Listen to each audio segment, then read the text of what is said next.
Over 2 days had passed before Shadowcast was ready for travel to Otherworld to deliver Ariel to his fate.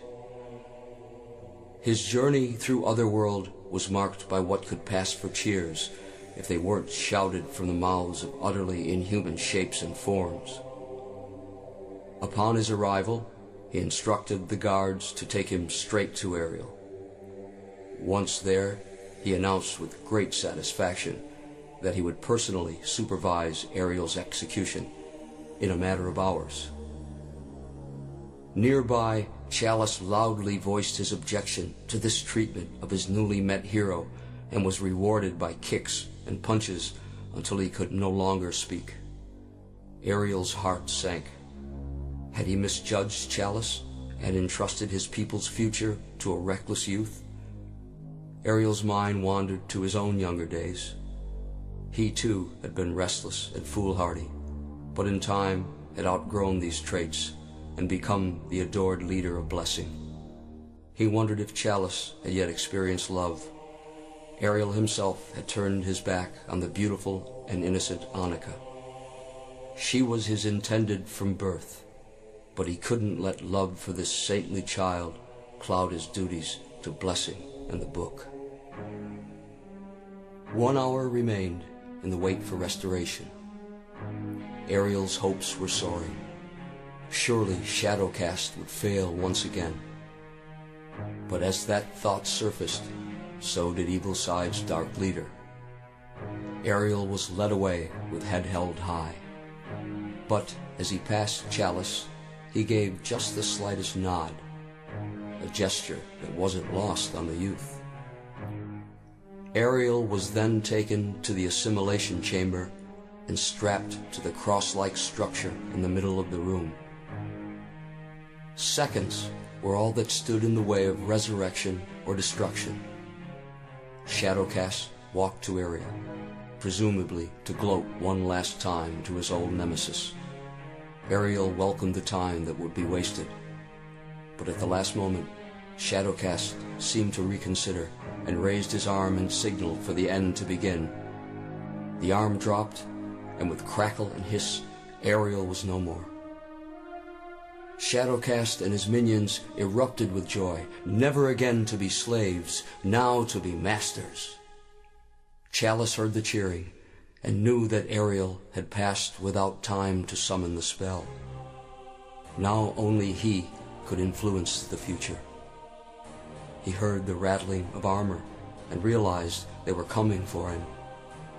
Soon the guards appeared and dragged the struggling Chalice from his confinement. One of his jailers struck him a mighty blow across the face, and suddenly all his anger left him. He was sure of what he must do. Thunder starts from silence, and he would be thunder. Chalice was taken to the chamber and secured to the cross.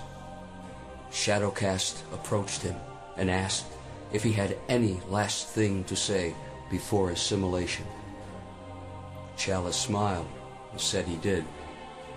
Then, with an evil laugh, Shadowcast raised his arm and announced that his question was only a final killing joke. It was now or never. As the arm fell in signal, Chalice shouted out the spell, Sanasha, Gorath, Solus, Arcana, and all hell actually broke loose. Chalice and the good folk of Blessing were bathed in an incredible rush of light. Shadowcast and all his wicked throng writhed in agony in the darkness they were spawned from, as the fierce illumination sought them out and consumed each troll, ogre, and gargoyle in a horrible melting frenzy. Shadowcast, hiding in the last black space to be found, watched the light creep irresistibly toward him. At the last moment, he cloaked his body with his unpriestly robe and muttered what sounded like an oath as the light touched the cloth. The robe erupted into flame, and then there was nothing. Surely Shadowcast was also consumed by fire, But that tale would not yet be told. Now, as each remaining citizen of Blessing was transported instantly back to their home, they found themselves standing among thousands of recognizable stone statues. These monuments represented their fallen comrades and would ever be a lasting testament to the dangers of evil and the power of Magica. Now came the time of mourning. Funeral pyres brightened the night sky for weeks, and songs of sorrow could be heard across the land long after the flames had sputtered and died. When the prolonged periods of grieving had ended, the citizens and their council directed attention to the task of anointing a new leader and protector of the restored Book of Magica. The choice seemed a simple one. Chalice had resurrected the populace and the book, but many questioned his youth and inexperience. The debate raged on as the time of choosing approached. The candidates were summoned to the sacred place. Eloquent speeches were made on behalf of them all. Only Chalice lacked a champion, and it seemed certain that he would be passed over. "Will anyone speak for the boy?" asked the council. The question was greeted by silence as the judges turned away to cast their votes. Then the quiet was broken. A handsome woman with golden hair, now flecked with traces of gray, spoke. "Chalice must be chosen. This is the secret I have carried with me for all these years. Although I was once rebuffed by my only true love, Ariel, our brief union produced the young man standing before you.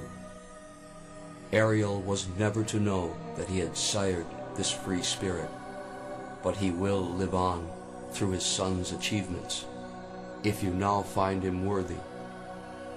So spoke Annika, mother of Chalice. The decision was now reached quickly. Annika's revelation left little doubt in the minds of the counselors that Chalice should indeed succeed his father. Evil side had been defeated. Shadowcast was hopefully destroyed. Chalice had been chosen to lead his people. And despite the huge number of casualties, the old way of life began again. But evil does not easily die.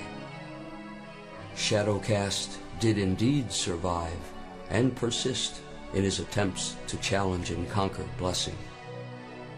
Great battles would be fought. Brave heroes would rise to the occasion, and legends were created. There was, of course, the unforgettable War of the Dark Peace when Chalice but that's another story.